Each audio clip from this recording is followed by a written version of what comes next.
اور حنفیوں ذرا مذہب کی غیرت بھی اپنایا کرو. کل کوئی پوچھے نا کس صحابی سے امام ابو حنیفہ نے پڑھا ہے تو بغلیں نہ جھانکنے لگو. آپ کو دل کی تختی پہ یوں یاد ہونا چاہیے کہ امام ابو حنیفہ نے کن صحابہ سے پڑھا ہے. آپ کو پروف ہونے چاہیے, آپ کے پاس ثبوت ہونے چاہیے. آپ ایویڈنس اور دلائل سے بات کیا کرو. خدا کی قسم ایک سے دوسرے منٹ میں بات نہیں چل سکے گی, بات کنارے لگ جائے گی. ہم لوگ بات بڑھانے کے عادی ہیں. بھئی صحابہ کرام سے امام ابو حنیفہ نے پڑھا ہے. کس سے پڑھا ہے؟ آؤ میں پہلے کتب کے حوالہ جات پیش کرتا ہوں, پھر صحابہ کے نام پیش کرتا ہوں, پھر ان سے پڑھی ہوئی حدیثیں پیش کرتا ہوں. توجہ رکھنا, میری آنکھوں میں آنکھیں ڈالنا.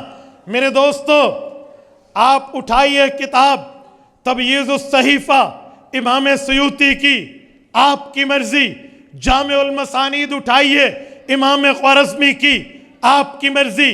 عقود الجمان اٹھائیے امام ابو یوسف دمشقی صالحی کی, آپ کی مرضی. مکانت الامام ابی حنیفہ فی الحدیث اٹھائیے محدث عبد الرشید نعمانی کی, آپ کی مرضی. مسند امام اعظم امام حسکفی کی اٹھائیے, آپ کی مرضی. کتاب الآثار یعقوب بن ابراہیم القاضی کی اٹھائیے, آپ کی مرضی. کتاب الآثار بروایت امام ظفر ابن حذیل اٹھائیے, آپ کی مرضی. کتاب الآثار بروایت امام محمد ابن حسن شیبانی اٹھائیے, آپ کی مرضی. کتاب الآثار بروایت امام حسن بن زیاد اللؤلؤی اٹھائیے, آپ کی مرضی. تنسیق النظام فی مسند الامام اٹھائیے حضرت امام حسن شملی کی, آپ کی مرضی. میں ان کتب کے حوالے سے پروف کرتے ہوئے کہہ رہا ہوں. اور اسی طرح حضرت امام موفق مکی کی مناقب مکی اٹھائیے, امام کردری کی مناقب کردری اٹھائیے. ان تمام بزرگوں نے, اکابرین نے, مصنفین نے, رائٹرز اور آتھر نے اس بات کو پروف کر کے لکھا ہے. امام ابو حنیفہ نے 80 صحابہ کا زمانہ پایا ہے, 23 صحابہ کی زیارت کی ہے, 8 صحابہ کرام سے علم حدیث پڑھا ہے. امام ابو حنیفہ تو ان سب سے پڑھنے والے ہیں. اب میں پہلے آپ کی خدمت میں پیدائش پر بات کر کے پھر آگے چلنے لگا ہوں. امام ابو حنیفہ کی پیدائش کب ہے جو اتنے حضرات سے پڑھا؟ آؤ میں پیدائش پیش کرتا ہوں, توجہ رکھنا. امام ابو حنیفہ کی پیدائش میں 3 روایتیں ہیں. سن 80 ہجری, سن 70 ہجری, سن 60 ہجری. 80 جمہور کا قول ہے, سن 70 امام صاحب کے ایک شاگرد کی روایت ہے, سن 60 امام صاحب کے پوتے اسماعیل بن حماد بن ابی حنیفہ کا قول امام سمعانی نے ذکر کیا ہے. اور ذرا سنو توجہ سلپ نہ ہو. منبر کے اوپر ٹھہر کے خطیب اور جمعے میں ہاتھ میں عصا لے کر پیغمبر کی حدیث پڑھتا ہے. اللہ کے رسول نے فرمایا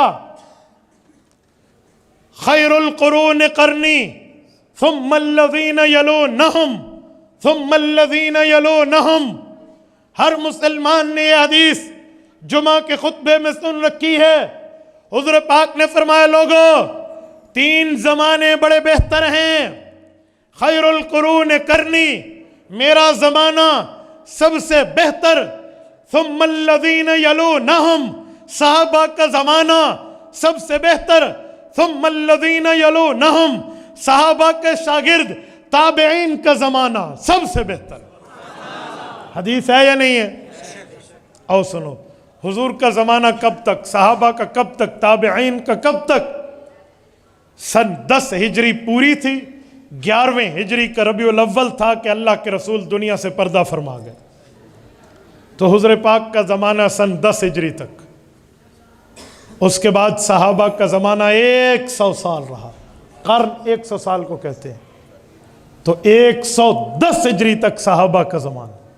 حضرت ابو طفیل عامر بن واصلہ رضی اللہ عنہ اس دھرتی کے سب سے آخری صحابی مکہ مکرمہ کے, المتوفہ 110 ہجری. اور پھر 100 سال تابعین کا زمانہ رہا 210 ہجری. 210 ہجری تک حضور پاک نے اس زمانے کو دعا دی. آج 1443 ہجری ہے, 210 ہجری تک. آؤ امام ابو حنیفہ کو دیکھتے ہیں کس زمانے میں پیدا ہے. امام صاحب کی پیدائش کی پہلی روایت سن 80 ہجری, 90, 100, 110 کتنے سال صحابہ کا زمانہ پایا؟ بولیے بولیے، 30 سال۔ دوسرے قول کو لیجئے، سن 70 ہجری، 80، 90، 100، 110، کتنے سال صحابہ کا زمانہ پایا؟ 40 سال۔ تیسری روایت کو لیجئے، سن 60 ہجری، 70، 80، 90، 100، 110، آدھی صدی، 50 سال امام ابو حنیفہ نے صحابہ کا زمانہ پایا۔ میں حیران ہوں علم تاریخ سے ناواقف آدمی پر کہ جو امام صاحب کے معاملات کی ابجد کو نہیں جانتا، الف با تا سا اے بی سی کو نہیں جانتا حنفیت کی، وہ بھی کہتا ہے امام صاحب کا یہ مسئلہ حدیث کے خلاف ہے۔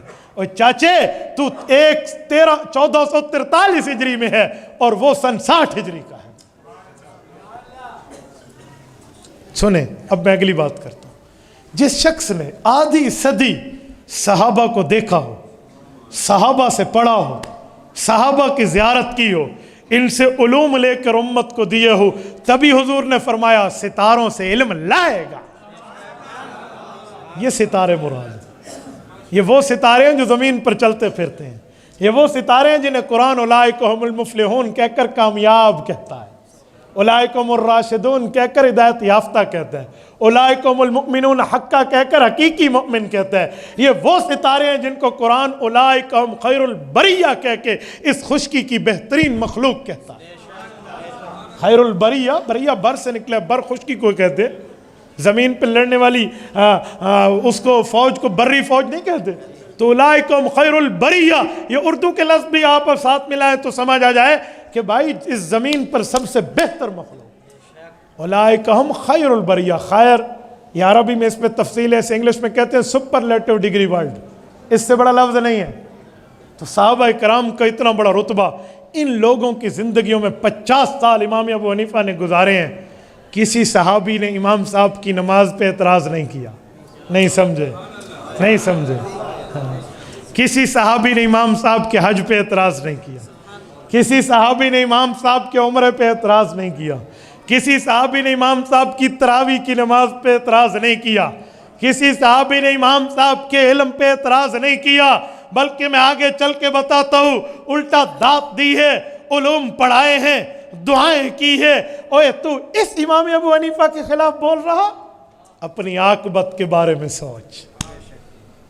حنفیوں سینہ اٹھا کر چلا کرو کہ ہمارا رشتہ کتنی بڑی شخصیت سے، ہم کہاں پر پہنچے ہوئے۔ مجھے پرسوں ایک عالم دین سے ملاقات ہوئی، بڑا پیارا جملہ اس نے کہا۔ اس نے کہا مجھ سے ایک شخص مسئلہ پوچھنے آیا، وہ شخص امام ابو حنیفہ کا قائل نہیں تھا، مجھے آ کے کہتے مسئلہ بتائیں۔ تو کہتے میں نے اسے جواب میں کہا کہ کیوں؟ انہوں نے کہا مجھے آپ پہ اعتماد ہے۔ تو اس نے کہا سن، صحابہ کے شاگرد پہ تجھے اعتماد نہیں ہے، مجھ پہ اعتماد ہے۔ چپ ہو گئے۔ حیرانگی کی بات ہے، اپنے مولوی مسجد کے امام کا مسئلہ ماننے پہ آئیں تو یہ مان جائیں، اور نہ ماننے پہ آئیں تو صحابہ کے شاگرد کا انکار کر دیں۔ تبارك الذي نزل الفرقان على عبده ليكون للعالمين نذيرا